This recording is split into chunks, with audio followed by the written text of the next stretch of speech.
In Carl Jung's framework of the psyche, he distinguishes the external and internal worlds. The persona serves as our social facade, mediating between the ego and society and reflecting our conscious life and engagement with the external world. The journey inward, into the unconscious, heralds the true adventure.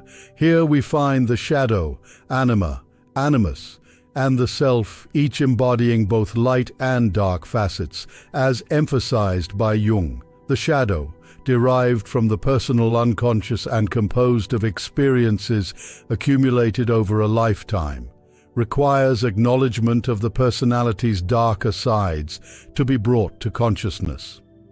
Failure to recognize these aspects often leads to their projection onto others, essentially shaping the external world into an unrecognized version of oneself.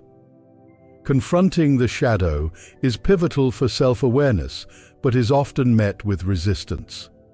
The shadow remains gender-consistent with the individual, while the anima in men and animus in women represent the contrasexual aspects. These figures, often emerging from behind the shadow, introduce complex challenges. Unacknowledged anima or animus may intertwine with the shadow, creating internal conflicts. The anima encapsulates all feminine psychological tendencies in a man, and the animus all masculine tendencies in a woman. These archetypes, components of the collective unconscious, are inherently complementary and represent what one inherently lacks. They pose particular challenges in integrating into one's personality due to their autonomous nature, functioning as a bridge to the external world. The persona's counterpart in connecting with the psyche's depths is the anima and animus. Having explored the concepts of the persona, shadow, and collective versus personal unconscious in previous discussions, we now turn our focus to the anima and animus. Jung referred to the encounter with the shadow as the apprentice piece, with the anima and animus encounters being the masterpiece. The realization of the personal unconscious through shadow integration signifies the initial phase in Jungian psychology. This process is crucial for the eventual recognition of the anima and animus. While the shadow, a familiar motif in mythology, primarily represents the personal unconscious and is relatively easier to comprehend, the anima and animus are more elusive, often remaining unrealized in typical circumstances. The journey towards self-understanding begins with acknowledging the anima and animus, which serve as conduits to the self, the embodiment of one's total personality. Men often overemphasize their masculine traits in their personas, neglecting the feminine aspects and leading to negative projections of their anima due to unawareness. Conversely, women more attuned to their inner life exhibit distinct psychological patterns. Jung associated the anima with maternal eros and the animus with paternal logos. These archetypes are influenced by one's experiences with the opposite sex throughout life. Each individual carries an eternal image of the opposite sex, a definitive archetype rather than a specific personal image.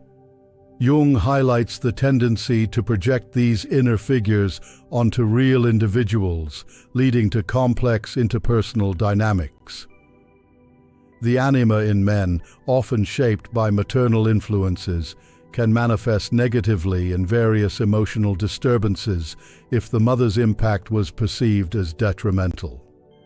Similarly, the animus in women, influenced by paternal figures, often embodies rigid convictions that may not align with the woman's personal reality. Negative experiences with one's mother can adversely affect a man's anima, manifesting in harmful behaviors and attitudes. Over-attachment to the mother can lead to a split in the anima, where a man might simultaneously idolize and resent feminine aspects. This duality can result in regressive behaviors or objectification of women. In relationships, the presence of the anima can lead to sudden, intense attractions, sometimes perceived as irrational to outsiders. The anima symbolizes unattainable dreams of love and happiness, luring men away from reality. It also manifests in projections onto inanimate objects, reflecting deep-seated psychological dynamics. However, the anima encompasses more than mere desire. It symbolizes various feminine energies and plays a crucial role in guiding a man towards inner depth and value alignment. The development of the anima progresses through stages, from instinctual connections to spiritual transcendence, seldom fully realized in modern times. Likewise, the animus in women, while often manifesting differently from the anima, carries both positive and negative aspects. It can lead to intellectual distancing from reality or instill courage and wisdom when integrated healthily. Understanding and integrating these archetypes is essential for individuation, the process of achieving a harmonious and whole personality. This process involves a continuous dialogue between our inner world and external reality, gradually leading to a deeper awareness and differentiation from these powerful unconscious forces. In the practical application of Jungian psychology, the anima's positive role as a guide to the inner world becomes apparent when a man earnestly engages with the emotions, moods, expectations, and visions emanating from his anima. This engagement often manifests creatively through activities like writing, painting, sculpture, or composing music. When these inner visions are given a tangible form, it's crucial to treat them as real, not mere fantasies. This respectful and dedicated approach over time facilitates the process of individuation, allowing one to manifest unconscious elements into reality. Jung's analytical psychology aims for a holistic integration of personality by continuously bringing unconscious elements to conscious awareness. Taking one's inner visions and emotions seriously is a key step to prevent stagnation in the process of individuation. It enables a deeper understanding of these internal figures as elements of inner reality. The anima, in this sense, reverts to its original role as the woman within, delivering essential messages from the self. A notable example of anima integration is the Scottish writer William Sharp, who wrote under the pseudonym Fiona MacLeod. His writings, deeply rooted in Celtic lore and nature, were expressions from his soul, demonstrating a deep connection with the anima, the archetype of life. Sharp's dual identity exemplified a high degree of integration, recognized by contemporaries like poet William Butler Yeats, who admired Fiona's works but not Sharp's. The animus, representing male psychological tendencies in women, also has both positive and negative aspects. It often manifests not as an erotic fantasy, but as a deep-seated, sacred conviction about one's beliefs. These convictions, often shaped by a woman's father, can lead to a disconnection from human relationships and an immersion in a world of idealistic thoughts and desires, disconnected from the reality of life. Negative animus can manifest destructively, as seen in the folk tale of Bluebeard, where the animus becomes a figure of cold, destructive thought, leading to states of resentment or even harm towards others. Such unconscious animus opinions can induce passivity, insecurity, and a sense of hopelessness in women.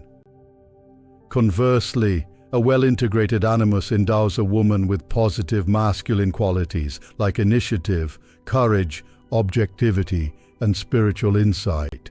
The animus, similar to the anima, has 4 developmental stages, evolving from mere physical power to the incarnation of meaning, facilitating deeper spiritual experiences and life insights. The interplay between anima and animus is essential for the process of individuation. Jung refers to the syzygy, the sacred union of the divine couple as a universal motif, mirroring the interaction of Anima and Animus in the psyche. The Anima gives life to unconscious images, while the Animus bestows them with meaning. Confronting the unconscious through active imagination and dream interpretation is akin to a meditative dialogue, a healing process of reflecting upon one's inner self. Amplification of dream content through mythological, historical, and cultural parallels helps in bringing unconscious material to conscious awareness.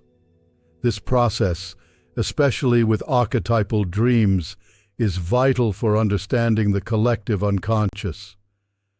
Active imagination involves elaborating on significant fantasy fragments, integrating them with conscious material.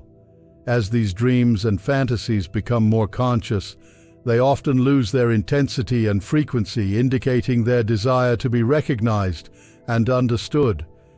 Individuation involves a series of dialogues between the individual and both the external and internal worlds.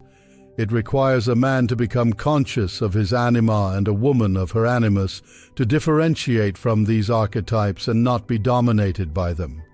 This journey reveals thoughts, feelings, and effects previously unknown, leading to a profound increase in self-knowledge, a journey that, while challenging, offers immense psychological insight and growth. As we wrap up our journey through Carl Jung's fascinating exploration of the psyche, we've delved into the complex interplay of our conscious and unconscious selves, understanding the roles of our personas, shadows, anima, and animus is crucial in our path to self-realization and harmony. Remember, individuation is an ongoing process of inner discovery and balance. Keep engaging with both your conscious and unconscious aspects to unlock a fuller, more enriched life. And don't miss out on our latest video on the activation of the pineal gland. It's another intriguing exploration into the mysteries of the mind. Thanks for watching, and until next time.